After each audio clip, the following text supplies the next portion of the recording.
Right Neelima, ఏదైతే అదానీ జగన్మోహన్ రెడ్డి బంధం ఏదైతే దీనికి సంబంధించి ముడుపుల బంధానికి సంబంధించి కూడా దేశవ్యాప్తంగానే కాదు ప్రపంచవ్యాప్తంగా కూడా చర్చ జరుగుతుందని చెప్పుకోవచ్చు. దాదాపుగా 1750 కోట్ల రూపాయల ముడుపులు తీసుకున్నారు అనే అమెరికా కోర్టులో కేసు నమోదవ్వడం, ఈ అంశం కూడా చాలా చక్కర్లు కొడుతుంది. నిజంగా చెప్పాలంటే ఈ పీపీఏను రద్దు చేయడం కావచ్చు, ఆ తర్వాత ఈ ముడుపుల వ్యవహారం ఈ విధంగా ఉంటే, కానీ ట్రూ అప్ ఛార్జీల పేరిట ప్రజల నెత్తిన వేసినటువంటి భారం 9 సార్లు ఛార్జీలు పెంచడం, అదేవిధంగా దాదాపుగా 42,000 కోట్ల రూపాయలు ప్రజల నెత్తిన వేసినటువంటి పరిస్థితి కనిపించింది జగన్మోహన్ రెడ్డి.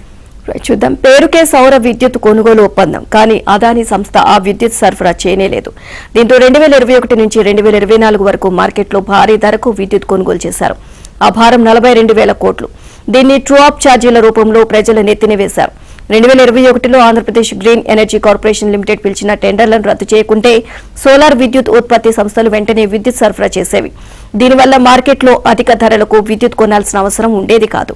జనం నడ్డి విరిగేలా 9 సార్లు ట్రూ అప్ ఛార్జీల భారం మోయాల్సిన అవసరం వచ్చేది కాదు. ఇక అదానీ గ్రీన్ ఎనర్జీ ఎక్కడో రాజస్థాన్ ఉత్పత్తి అయిన విద్యుత్ను ఏపీకి సరఫరా చేసేలా ఒప్పందం కుదుర్చుకుంది. యూనిట్ విలువ ₹2.49.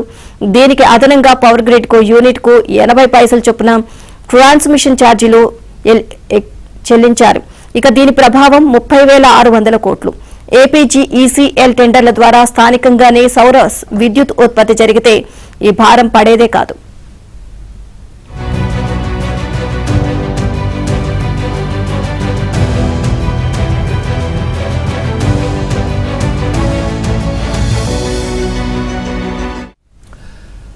ఒకరి అవినీతి, మరొకరి అత్యాశ, ఈ రెండు కలిపి ఆంధ్రప్రదేశ్ ప్రజలను వేల కోట్లకు ముంచేశాయి. విద్యుత్ కొనుగోలు ఒప్పందాల కోసం అదానీ గ్రూప్ జగన్ కు సమర్పించిన ముడుపులు 1750 కోట్లని అమెరికా నిగ్గు తేల్చింది. అయితే ఇది కేవలం 1750 కోట్లకు సంబంధించిన వ్యవహారం కాదు. ఈ లంచాల బంధం వల్ల రాష్ట్ర ప్రజలపై సుమారు 72,000 కోట్ల భారం పడింది. జగన్, అదానీ పరస్పర ప్రయోజనాలకు రాష్ట్రం ఆర్థికంగా బలైపోయే పరిస్థితి తలెత్తింది. నాడు అదానికి మేలు చేయడానికి గత జగన్ ప్రభుత్వం అన్ని అడ్డదారులు తొక్కింది. కేవలం అదానికి తలుపులు తెరవడం కోసం Andhra Pradesh green energy corporation limited పిలిచిన 10,000 మెగావాట్ల టెండర్లను రద్దు చేసింది. రైతాంగానికి పగటిపూట 9 గంటల ఉచిత విద్యుత్ పథకాన్ని అమలు చేసేందుకు వీలుగా సోలార్ విద్యుత్ సేకరించేందుకు ఏపీజీఈసీఎల్ 2021లో టెండర్లు పిలిచింది.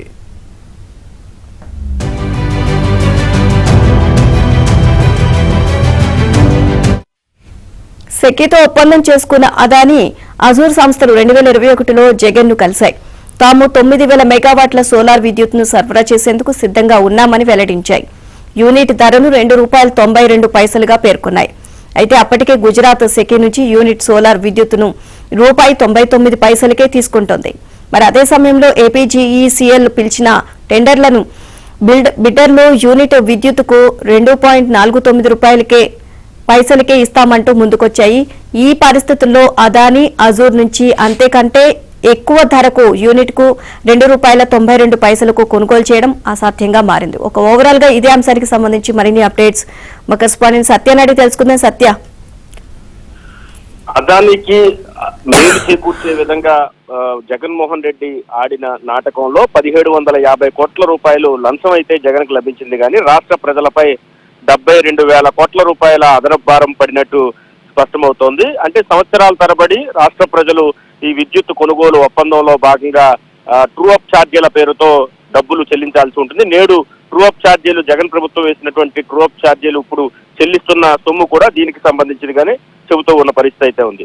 మరోవైపు ఈ మొత్తం ఒప్పందంలో ప్రభుత్వానికి మేలు కంటే కూడా జగన్ తన సొంతానికి కేవలం 1750 కోట్ల కోసం ఆశపడి రాష్ట్ర ప్రజలను నిండా ముంచేశారు. ఒప్పందం మేరకు విద్యుత్తు సరఫరా చేయకపోయినప్పటికీ కూడా అదానీ సంస్థ బయట మార్కెట్ నుంచి భారీ ధరలకు విద్యుత్తును కొనుగోలు చేశారు. 2021 నుండి 2024 మధ్య మార్కెట్ ధరలకు అధికంగా అప్పటి ప్రభుత్వం కొనుగోలు చేసింది. ఆ భారం దాదాపు 42,000 కోట్ల రూపాయలు ట్రూ అప్ ఛార్జీల పేరుతో దశల వారీగా బాధాల్సిన పరిస్థితి అయితే ఏర్పడింది. ఇక ట్రాన్స్మిషన్ ఛార్జీల భారం, ఎక్కడో రాజస్థాన్ లో ఈ విద్యుత్తును అదానీ సంస్థ ఉత్పత్తి చేస్తే అక్కడి నుంచి ట్రాన్స్మిషన్ కు 30,660 కోట్లు ఖర్చు అవుతుంది.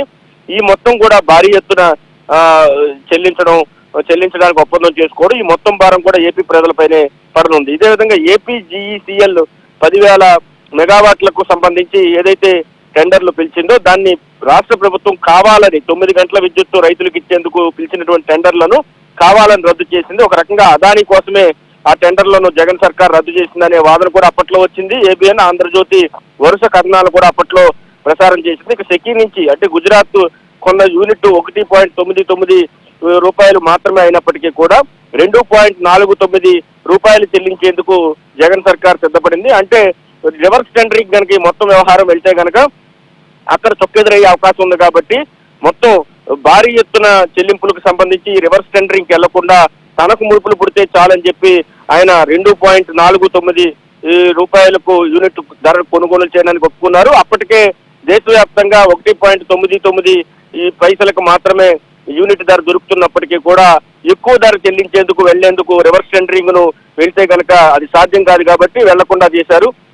95,429 కోట్లు రూపాయలు విలువ అయినప్పటికీ కూడా 100 కోట్లు పైబడి రివర్స్ టెండరింగ్ వెళ్లాల్సి ఉన్నప్పటికీ కూడా వెళ్లకుండా అడ్డగోలుగా అదానికి కట్టబెట్టేందుకు జగన్ నిర్ణయం తీసుకున్నట్టుగా తెలుస్తోంది. ఈ భారం మొత్తం ఇప్పుడు ఏపీ ప్రజలపై పడిన పరిస్థితి ఉంది.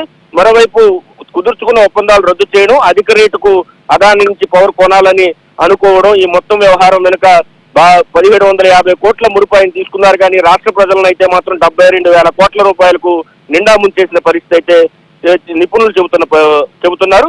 ఇదే సమయంలో ఇప్పుడు అదాని విషయంలో యుఎస్ లో నిగ్గు తేల్చడంతో జగన్ కు లంచం ఇచ్చినట్టు ఇప్పుడు ఈ అంశమే రాష్ట్రంలో హాట్ టాపిక్ గా మారింది. Right, thank you Satya.